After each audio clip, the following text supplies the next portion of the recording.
Orenthal James Simpson, better known as O.J., was born on July 9, 1947, in San Francisco, California. From an early age, Simpson displayed an incredible talent for athletics, excelling in both football and track.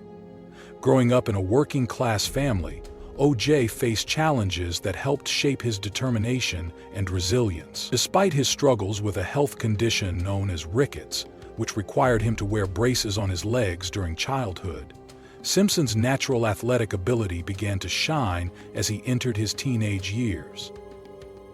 He attended Galileo High School in San Francisco, where his remarkable talent on the football field earned him recognition as a standout athlete.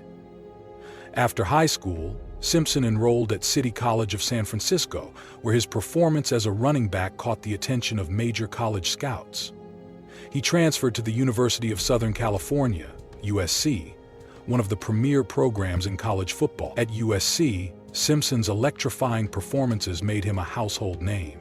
Known for his speed, agility, and ability to break tackles, he quickly became one of the most dominant players in college football history. In 1968, he won the prestigious Heisman Trophy, awarded to the nation's best college football player, cementing his status as a future star. In 1977, O.J. Simpson married Nicole Brown, a young woman of striking beauty who had been working as a waitress when they first met. Nicole later became Simpson's personal assistant, and their relationship blossomed into what initially seemed like a fairy tale romance. The couple welcomed 2 children, Sydney and Justin, and to outsiders, their life appeared idyllic. A picture-perfect family supported by Simpson's wealth and fame. However, behind the glamorous facade, their marriage was far from harmonious. Accounts from those close to the couple reveal a relationship marred by jealousy, infidelity, and escalating violence. Simpson was often described as controlling and possessive, struggling with jealousy that led to heated arguments and, at times, physical confrontations. Friends and family of Nicole would later recount incidents where she confided in them about the abuse she endured. She described a pattern of behavior that included manipulation, intimidation, and moments of physical violence that left her frightened and seeking support. Despite these issues, Nicole stayed in the marriage for several years, but the strain eventually became too much to bear. In 1992, after nearly 15 years together, Nicole filed for divorce from Simpson, citing irreconcilable differences. While the legal documents did not explicitly detail the abuse, Nicole had privately shared with others that it was a significant factor in her decision to end the marriage. The divorce, however, did not bring a clean break or resolution. The couple became embroiled in a bitter custody battle over their 2 children, a fight that kept them in frequent contact and rekindled tensions. Even after the divorce was finalized, Simpson reportedly continued to harass Nicole, showing up uninvited at her home and making threatening remarks that unsettled both Nicole and those close to her. As Nicole worked to rebuild her life, she began a new relationship with Ronald Goldman, a 25-year-old waiter and aspiring actor who worked at a restaurant in Brentwood, California. Wanted Stock called Nicole, and though their relationship was still in its early stages, Goldman quickly became a trusted companion to Nicole. Known for his kind and friendly demeanor, he often spent time with Nicole and her children, offering support as she navigated life as a single mother. His visits to Nicole's home were frequent, and he developed a rapport with her family, further cementing his role as a significant figure in her life. On the night of June 12, 1994, a horrific crime unfolded in the affluent Brentwood neighborhood of Los Angeles. Nicole Brown Simpson and Ronald Goldman were savagely murdered outside Nicole's home. The attack, which occurred around 10:30 p.m., was both brutal and deeply personal. Nicole was discovered lying on the walkway near the entrance to her condominium, having suffered numerous stab wounds. Ronald Goldman was found a few feet away, also the victim of a vicious stabbing. Both deaths were marked by a level of violence that left investigators shaken. Inside the house, Nicole's children Sydney and Justin were asleep and thankfully unharmed. However, the crime scene outside painted a grisly picture of the events that the weapon used was a knife, and the sheer number of wounds on both victims led investigators to describe the killings as overkill, suggesting the perpetrator harbored intense personal rage toward Nicole and Ronald. The timeline of the night began to come into focus as investigators pieced together the events leading up to the murders. Earlier in the evening, Nicole had attended her daughter Sydney's recital before returning home. Ronald Goldman, a friend of Nicole's, arrived at her residence around the time of the attack. Reports suggest he was there to return a pair of glasses that Nicole's mother had left at the restaurant where Goldman worked as a waiter. His presence, however innocent, placed him in the path of the killer, who seemingly targeted both victims with equal ferocity. The Los Angeles Police Department quickly launched an investigation, and O.J. Simpson emerged as a prime suspect.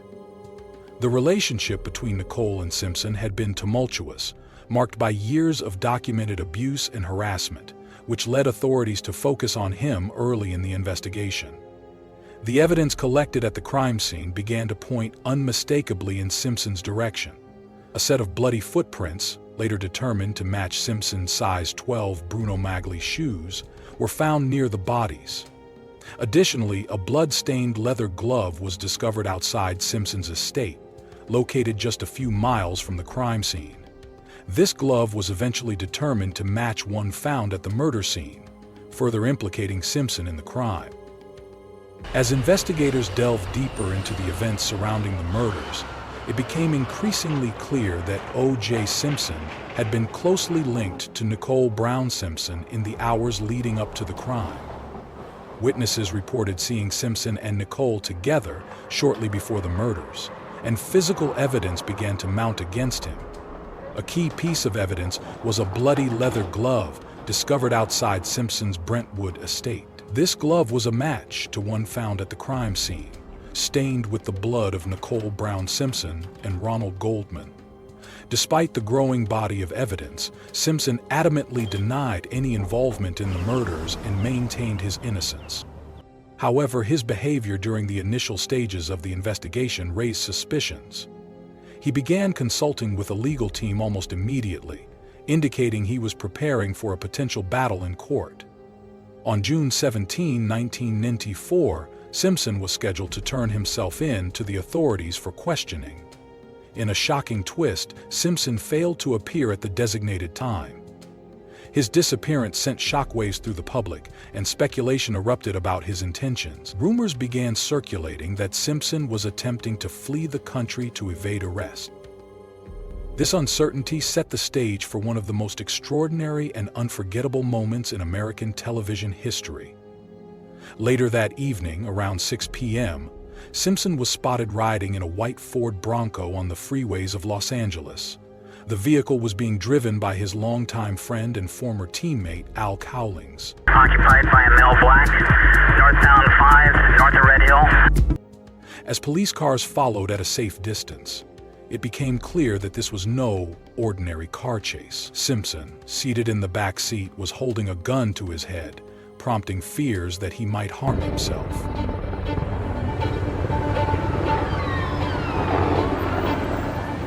Subject has stopped. The subject has stopped. 10-4, subject has stopped just past 17th northbound I-5. Here 18-315, we have a traffic break northbound I-5, just north of 7. He's continuing now. He is continuing. The ensuing police chase was unlike anything the nation had ever witnessed. It was not the high-speed pursuit typically associated with Hollywood action movies. Instead, it was a slow, methodical chase. 911, what are you reporting? This is AC. I have OJ in the car. Okay, where are you? Please, I'm coming up the 5 freeway. Okay. Right now, we are okay, but you gotta tell the police to just back off. He's still alive, but he got a gun to his head. What's your name? My name is AC. You know who I am, goddammit. Okay. Alrighty, sir. Hold on just a moment. Hi, what's your name? Hello? With police trailing the Bronco at low speed as it navigated the freeway. For nearly 2 hours, the event was broadcast live on television, captivating an estimated 95 million viewers across the United States. Okay, what we're doing is we've asked the police department, they can't see through the windows, and we're allowed to shoot a picture through the windows to see if indeed he is back there with the gun. Yeah. Just let me get to my house. Okay, we're gonna do that. I swear to you, I'll give you my whole body. Okay. I just need to get to my house. Okay. I live with Nicole. We're gonna do that. Just throw the gun out the window. I can't do that. We're not gonna bother you. We're gonna let you go up there. Just throw it out the window, please. You're scaring everybody. OJ, you there? Helicopters hovered above, providing aerial footage, while news anchors narrated the surreal scene in real time. Across the country, people gathered in front of their televisions, mesmerized by the unfolding drama. Don't do this. All I did was love Nicole. That's all I did was love her. I understand. I love everybody. I try to show everybody my whole life that I love everybody. We know that, and everybody loves you. Al, you've been a man all your life. You're admired. Don't give it up. The chase ended at Simpson's Brentwood estate, where police managed to negotiate his surrender. Upon his arrival, Simpson was taken into custody without incident. Inside the Bronco, police discovered a passport, a fake beard, cash, and the gun Simpson had reportedly been holding to his head during the chase. These items fueled further speculation about his intentions and whether he had been planning to flee or take his own life. Simpson later claimed that his actions that day were not an attempt to escape justice, but rather the result of emotional turmoil over the murders of Nicole and Goldman. He described himself as distraught and confused, overwhelmed by grief.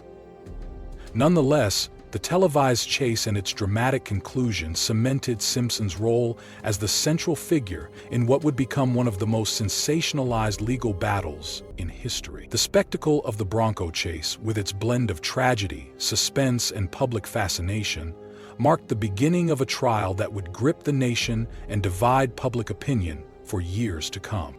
The trial of O.J. Simpson, widely referred to as the trial of the century, began in January 1995 and gripped the nation like no other legal case. It was more than just a murder trial. It became a media spectacle intertwined with themes of racial tension, celebrity influence, and the flaws of the justice system. The trial centered on the brutal murders of Nicole Brown Simpson and Ronald Goldman, but its impact stretched far beyond the courtroom. Simpson's defense team, led by the charismatic Johnny Cochran, was a lineup of high-profile attorneys famously called the Dream Team. This legal powerhouse also included Robert Shapiro, F. Lee Bailey, and Alan Dershowitz, among others. Together they employed an array of strategies to counter the prosecution's evidence and paint Simpson as a victim of systemic bias and police misconduct. One of the defense's primary tactics was to focus on racial tensions and alleged police misconduct, particularly targeting Detective Mark Furman, who had been involved in the investigation. Furman's history of making racist remarks became a focal point for the defense, as they argued that he and the LAPD had planted evidence to frame Simpson. This claim resonated with many who already distrusted the police, particularly in the wake of the Rodney King incident just a few years earlier. The trial also featured one of its most iconic moments, when Simpson was asked to try on a bloody glove found at the crime scene. The glove appeared too small to fit his hand, prompting Johnny Cochran's famous phrase, "If it doesn't fit, you must acquit." This moment was seen as a turning point, casting doubt on the prosecution's case.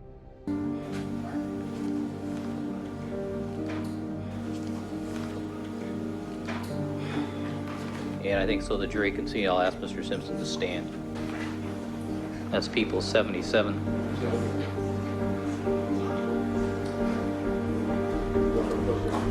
Right.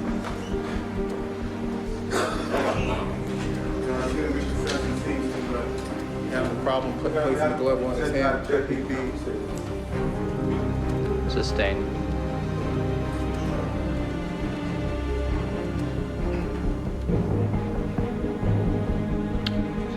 This is People's 164A. Is that the right-hand glove? All right.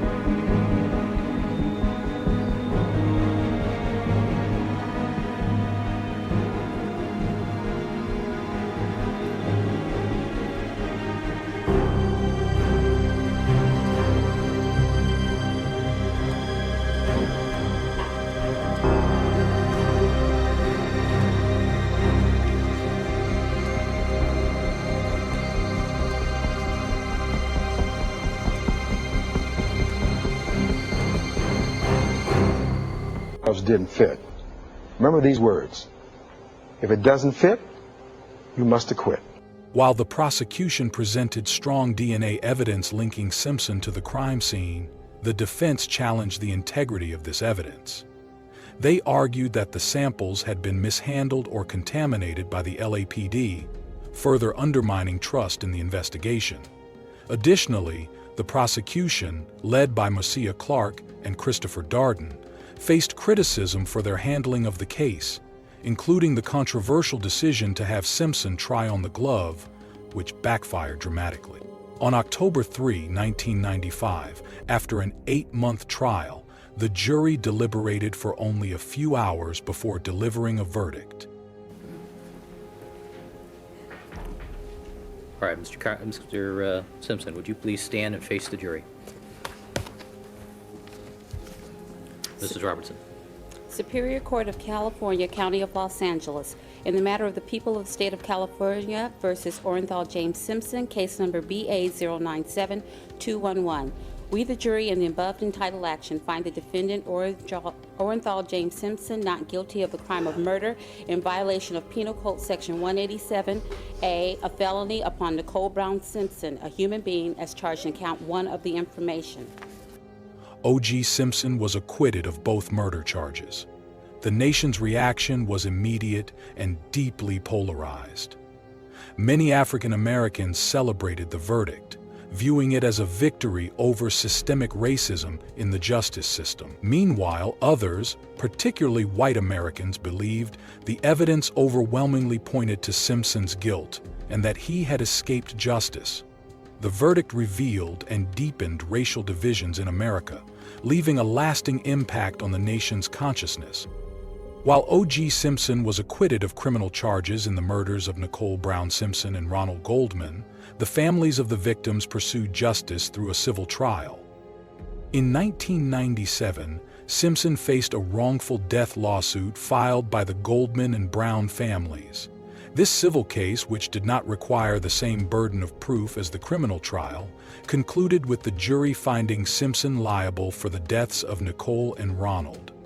As a result, he was ordered to pay $33,500,000 in damages to both families, a sum meant to compensate for their tragic losses and hold Simpson accountable in some form. The civil verdict marked a significant moment for the families, offering a sense of justice that the criminal trial had failed to deliver.